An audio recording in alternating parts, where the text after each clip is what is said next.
Dear TJ, I live in a small country town in Alabama. Is there any other kind of town in Alabama, really? No, Alabama's greatest state in the union. And I moved here from Vegas. That was a stupid, shitty move choice. Yeah, that's right. Where I grew up, so no shit, I'm not exactly what everyone here is used to. I am an atheist, I'm bisexual, and I actually make sense, unlike most people here. I'm a good-looking girl, I have double D tits, I'm a decent size, and I have a pretty face. Not to mention I am really very sweet. A great friend, and I have never got any complaints about my performance in bed. Okay, generally, people don't actually voice their complaints about your in bed. Well, no, you suck. I'm so sorry. I'm so sorry. Nothing personal, but you suck. Yeah, I mean, you're not going to know if you're bad in bed, really. I mean, you know, it's not like there's a comment card that people fill out afterwards. Here's things you can work on. But let's finish the letter.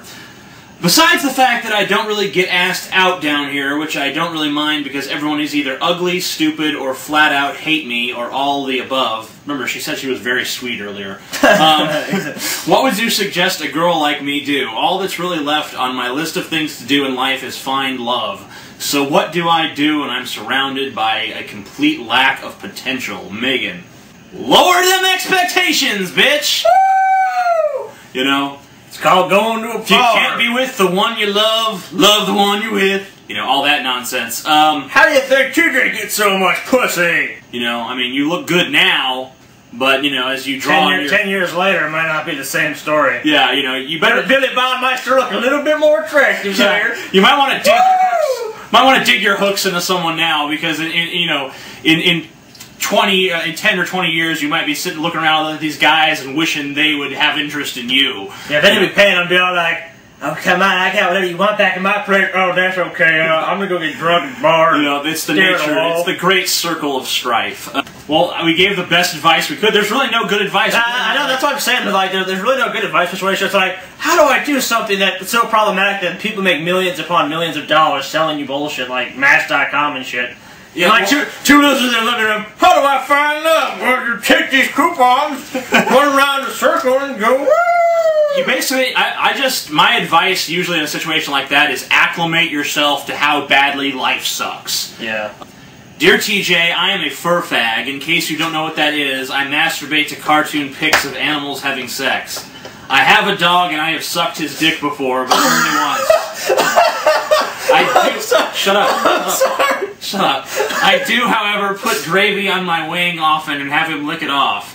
Do you think this is morally wrong, laws aside, and do you think I should continue if it makes me and Max happy? Also, does this make me gay? I love the part at the end. Like, if you're letting your dog, like, suck you off and, like, doing sexual shit with it, then the gay thing is really becoming I was like 3 miles back, man. It's like, it's not important anymore. That's like, you know...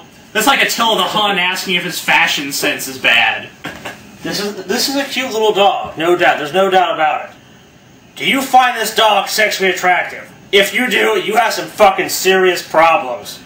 It's like that old joke Dad always used to tell, you know? Oh, yeah. About the preacher, he's like, you know, come up and confess your skin, let the world know.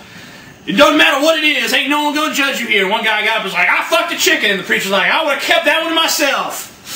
You know, that's basically the same deal here. I've been that dog. This is my dog. He's a good dog. This is my furry sex freak dog. You're touching it. I want his ass. Get away! Mine! You mine. I wrote that letter. Dear TJ, a very close friend of mine tends to sleep around a lot and refuses to stop. This is becoming a problem because she is hurting herself and those around her due to heartbreak and the like. Another problem, whenever something goes wrong, she ends up having to mooch off of me because her latest kicked her out. We need help. What the fuck should I do? Anyway, when you got someone that's doing that, the hardest thing to do, but really the right thing to do, is to stop, lending their support. You're basically what, psycho babbling motherfuckers call an enabler, alright? Like for instance, she has a cock addiction. So every time I drive into a gay club, it's like, come on, Scotty, just one more time. It's the last time. I'm like, TJ, please. I don't want to drop you off here. Scotty, I need this! So I drop him off from the gay club, and I cry in the car. Then when a couple hours later, he comes out just dripping with cum. I'm like, TJ, stop it. He's like, okay, Scotty, it's the last time, I swear. Yeah. So that's an enabler. God damn you. That's an enabler, okay? And, And every time that you give her a shoulder to cry on and a place to crash and all that bullshit, she knows that she's got a place to go when all of her shit blows up in her face, okay? You need to let her suffer the blowback from what she's fucking doing if you really want her to get the message and change. Dear TJ, my boyfriend and I, or ex-boyfriend as it were together for about 2 years. I broke up with him a month ago because I slept with another guy. There was no good reason. I just got off of the rag and was in desperate requisite of dick, which he wouldn't give me.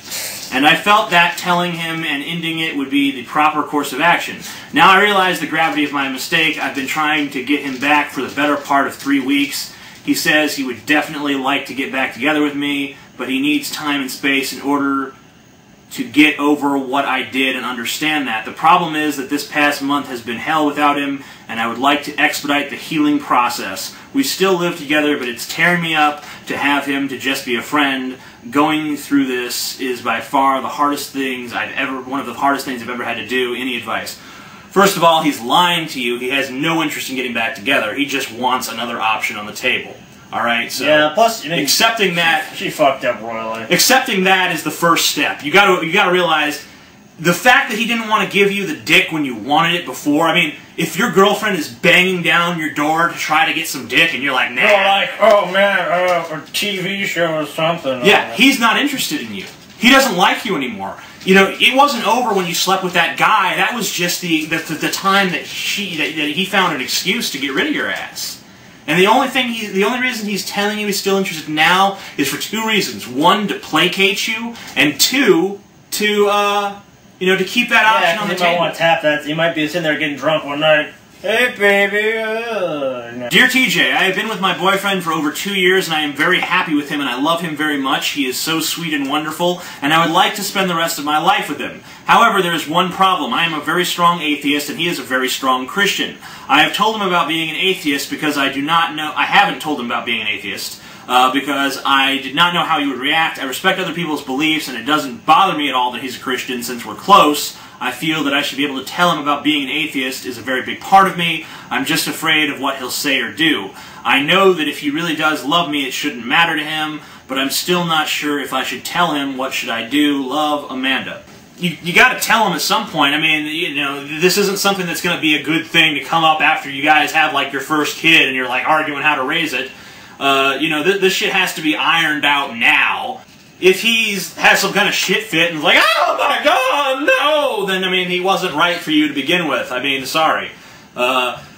You're afraid of losing someone for something that if you lose them for it, then they were wrong for you in the first place. All you would be doing is finding out that he wasn't worth shit to begin with. And there's nothing wrong with that. It's better to find that out now than to find it out down the line.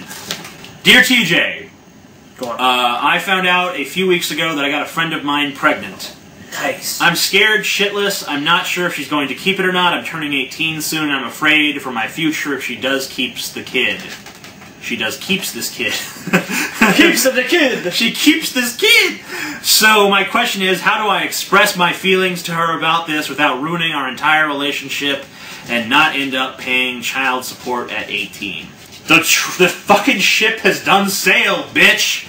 You had your chance to not get her pregnant before you got her pregnant. I mean, there's plenty of things you could have done. Yet again.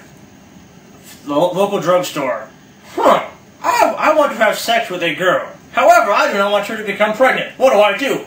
Pharmacist TJ?